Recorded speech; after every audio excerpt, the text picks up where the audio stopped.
30 سنة كنا زمان نفتكر ان هي السبعينات، لا هي بقت التسعينات. من احلى الحاجات اللي حصلت في التسعينات هي ثنائية سينمائية انا شايف ان هي محببة لقلبي، وشايفها ان هي عبرت عن التسعينات بكل ما تحتويه من ملابس، من افكار، من طموح، من خيال. هي الثنائية بين خيري بشارة ومدحت العدل. ابتدت الثنائية ديت بفيلم ايس كريم في جليم، الفيلم اللي انا بعتبره افضل افلام عمرو دياب، وفيلم اللي هو فيه مزيكا واغاني حلوه قوي. سواء اللي غنى يعني اللي غناه عمرو دياب، اللي عملها حسين الامام. حسين الامام عمل فيه مجهود كبير جدا. الفيلم فيه فكره جواكت الجلد، اللي هو كان عمرو دياب لابس جاكيت جلد، واللي هو يمشي في الشوارع. التسعينات نوادي الفيديو اللي هي انتهت. يقول له فيلم عادل، حسين الامام يقول له فيلم عادل امام نازل، قول لهم اللي مش هياخد الافلام دلوقتي مش هيقدر، مش هديله فيلم عادل امام. فكره ان فيلم عادل امام ينزل في السينما دي، ينزل في نوادي الفيديو او ينزل في السينما، دي كانت حدث في الوقت دوت. طبعا يعني الاجيال الحاليه فقدت الاحساس بنزول فيلم او نزول البوم او نزول فيلم في نوادي فيديو او فيلم في سينما. بقت الاحداث عاديه، والافلام بقت سريعه على المنصات، ففقدوا الجمال والرونق اللي انت تنتظر فيلم او تستنى. يعني كنا مثلا نعرف ان الفيلم نازل مش عارف في اليوم الفلاني الساعه الفلانيه، فكان دوت الحاله ديت فقدوها، والناس تحجز قبلها باسبوع السينما او تحجز الفيلم في النادي الفيديو، فكل ده راح خلاص. هي كانت حاله في التسعينات. ففيلم ايس كريم في جليم انا بعتبره من احلى افلام عمرو دياب، ومن احلى افلام التسعينات، ومن احلى الافلام اللي عملها مغنيين. الروح بتاعته دور اشرف عبد الباقي اللي هو بيمثل في الوقت دوت المثقفين بتوع وسط البلد، الشوارع، حاجات كتير، اسكندريه، الروح اللي فيها الوكمان، دور علاء ولي الدين. ما كان بيقول له ممكن ما تتريقش عليا وانا باكل ايس كريم، فكره وايس كريم في جليم. لا كان الفيلم فيه روح حلوه قوي، وسيمون كانت عامله دور حلو. فانا بحب فيلم ايس كريم في جليم يعني، وبحس ان هم الافلام الوحيده اللي هم يعني الفيلم الوحيد اللي عرفوا يستغلوا فيه موهبه عمرو دياب في الحدود ديت. لان هم جابوا له شخصيه مناسبه لشخصيته، يعني جابوا له حاجه قريبه منه قوي، فعرف يلمس معاها، فقدر ان هو يعبر عنها ويعمل فيلم حلو. ودي شطاره المخرج خيري بشاره. خيري بشاره انا بعتبره مخرج سينمائي اقوى بكتير جدا، اقوى بكتير جدا من انه مخرج تلفزيوني، مع انه عمل في التلفزيون حاجات حلوه زي مساله مبدأ مثلا. بس هو مكانه في السينما، مكانه الحاله ديت اللي هو كان عاملها. انا بعتبرها من الحالات اللي لا تقل عن شريف عرفة ووحيد حامد، يعني حاله مدحت العدل وخيري بشاره. تاني فيلم في الفترة ديت عملوا خيري بشارة ومدحت العدل، فيلم أمريكا شيكابيكا. طبعا يعني الفيلم ده ليه حكاية شهيرة جدا أو حكاية مشهورة. إن محمد فؤاد كان المفروض الفيلم ده كان يعمله بطولة أحمد زكي، وأحمد زكي اعترض. فمحمد فؤاد قابل مدحت العدل وخيري بشارة، كانوا قاعدين في الفندق، يعني تحت في التراس. فبيقول لهم انتوا ازاي تعملوا الفيلم لعمرو دياب وما تعمليش فيلم؟ انا زي عمرو دياب، انا انجح من عمرو دياب. وكان في الوقت دوت البومات محمد فؤاد بتنافس يعني عمرو دياب وتتعداه في كذا البوم يعني. فراح ايه قالوا له طب ما تاخد الفيلم ده، فراح عمل فيلم امريكا شيكابيكا. الفيلم فيه روح، فيه حاله. دور سامي العدل كان حلو، شكار، الشحات مبروك، والاستغلال للنجاح الجماهيري ان هم خدوه بقى من افلام المقاولات. تعالى اعمل فيلم عدل، تعالى اعمل فيلم يعيش للتاريخ، يعني يعيش للتاريخ ويجسد حاله الشحات مبروك بدل الافلام اللي هو كان بيعملها في الافلام المقاولات. مع ان افلام المقاولات هو اللي كان مطلوب عليها، يعني الشحات مبروك كان اسمه بيبيع في الوقت دوت في نوادي الفيديو بطريقه بشعه. يعني شحات مبروك كان حدث ما بينزل له فيلم في نوادي الفيديو. ممكن في ناس كتير ما تقول لكمش الكلام ده، بس ده حقيقه كانت موجوده. يعني كانت الناس بتتنافس عليه. في امريكا شيكابيكا بقى والحاله ورومانيا، وطبعا كان هو الفيلم فيه عدد من الممثلين الحلوين قوي، وكل واحد جسد دوره بشكل حلو. احمد عقل، نهله سلامه، لا في عدد من الممثلين الحلوين قوي. والفيلم انا برضو بعتبره فيه فكره الطموح، يعني شخصيه سيف اللي هو كان بيجسدها عمرو دياب، والشخصيه اللي كان بيجسدها محمد فؤاد، في حته الحاله واللي هو ايه، ان احنا عايزين ننجح، المحاوله للنجاح، السعي للنجاح، فيها نفس الفكره. فالروح حلوه في الفيلمين. تالت فيلم وانا بعتبره انا بحبه وناس كتير ما بتحبوش او ناس كتير مش فاهماه، مع انه من احلى افلام يعني محمود حميده، فيلم حرب الفراوله. فيلم حرب الفراوله بقى، وفكره البحث عن السعاده وايه هي السعاده، والاغنيه بتاعت اسماعيل ياسين اللي بتغنيها يسرا، والمشاهد، وامينه رزق. امينه رزق ما كانت عامله قديسه بتسال في البنك هو الصلاه منين او القبله منين. آه، مشاهد سامي العدل، واللي هو ان هو بيدور عن السعاده بشكل مفرط. فيلم فلسفي، وحاولوا ان هم يبسطوه، بس الجمهور عندنا مش مقبل على النوعيه دي من الافلام، مع انه الفيلم فيه فكره فلسفيه عميقه جدا. ايه هي السعاده؟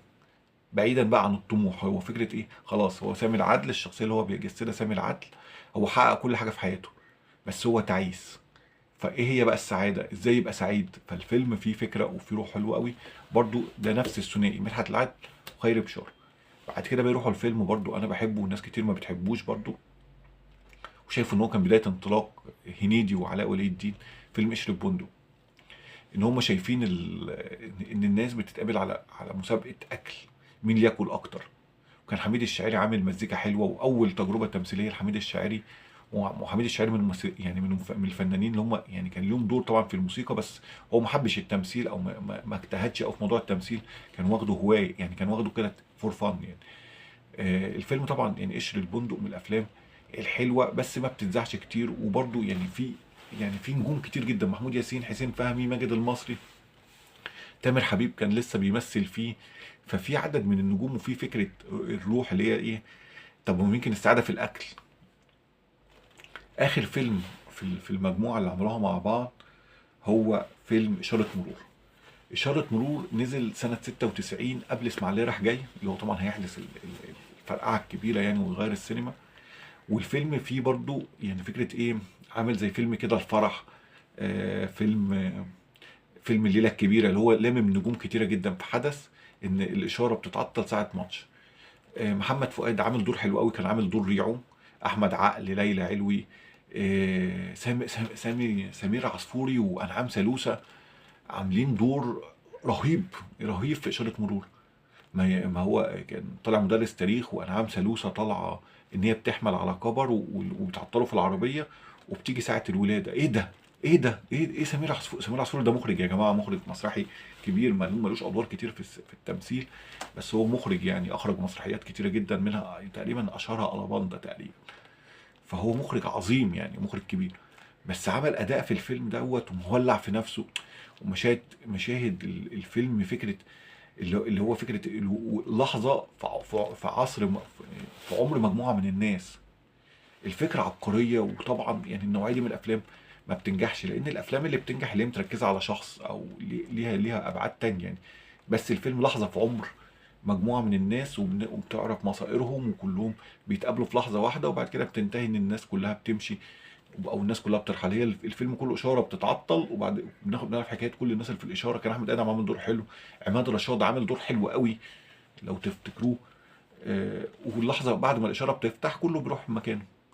بس بقى الاشاره ما بتقفل، بيبقى في ناس واقفه في لحظه معينه يعني، بتنتهي ان مثلا ان محمد فؤاد بيحب ليلى علوي، ان واحد بيسيب مراته، ان و- ان ان ان انعام سالوسة بتخلف، ان سمير عصفوري بيولع في نفسه، ان بيلموا بتوع الجرايد. المشهد برضو يعني اشاره مرور مؤرخ لمنطقه وسط البلد، وميدان طلعت حرب، والشوارع كان شكلها ايه، ومحلات الجرايد، اللي هم في الاخر ما غطوا البنت، غطوا الست اللي بتولد بكشاك الجرايد.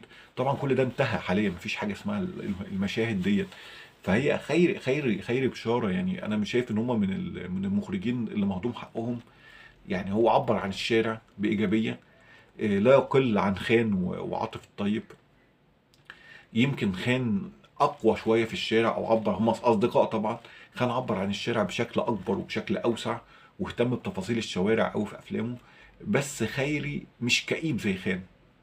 يعني محمد خان افلامه دايما بيجي على ابطاله، وبيخلي ابطاله في لحظات يأس ولحظات شديدة القسوة. خيري يفرق عن خان ان هو متفائل، ان هو بيخلي ابطاله منتصرين سعداء، آه، بيقفوا في لحظه صفريه. ما نجحوش، بس ما فشلوا، ما ماتوش. اما خان قاسي على ابطاله. فمجسد الشوارع خان، خيري بشاره. خيري بشاره يمتاز ان هو جسد الشوارع المصريه وفتره التسعينات بتفاؤل وسعاده، ببهجه مش موجوده في افلام خان. عاطف الطيب جسد برضو الشوارع وجسد الواقعيه، بس هو ما كانش مهتم بالشوارع قد ما مهتم بالانسانيات. عاطف الطيب بس برضو كان قاسي.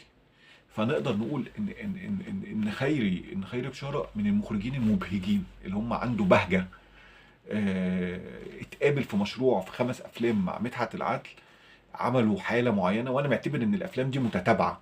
يعني ايه؟ يعني هم انت بتتكلم على واحد مثلا ايس كريم في جليم 92، امريكا شيكابيكا 93، حرب الفراوله 94، قشر البندق 95، اشاره مرور 96. الافلام متتابعه ومتتاليه وكانها حدوته بتتحكي عن التسعينات.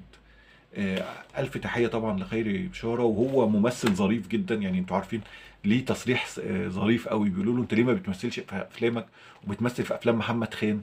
قال لهم انا ما انا ممثل فاشل، هم بيجيبوني هم حرين، اما انا ما بوصي افلامي عشان امثل فيها. فهو فعلا هو ممثل ظريف على فكرة، مش فاشل جدا. بيمثل في افلام محمد خان ومثل في افلام عاطف الطيب، وعمل ادوار ظريفة ودمها خفيف. يعني هو مثل في في طبعا في اسمه ايه ده الفيلم بتاع احمد زكي، الفيلم بتاع احمد زكي وميرفت امين. ومثل في الفيلم اللي هو بتاع بنات وسط البلد، زوجة رجل مهم وبنات وسط البلد، وعمل ادوار ظريفه ودمها خفيف. فتحيه للخيري بشاره اللي هو من المخرجين اللي محدش بيتكلم عنهم، وان هو مهضوم حقهم لان هو مخرج متفائل او مخرج في عنده بهجه. فالناس شويه ما بتحبش تتكلم، يعني الناس بتحس ان الناس المخرجين اللي عندها بهجه ديت يعني عيب اللي انت تتكلم عنهم عشان تبان ان انت مثقف. لا، هي الثقافه ملهاش علاقه بالكآبه. يعني في ناس مبهجين ومثقفين عادي جدا. شكرا لكم.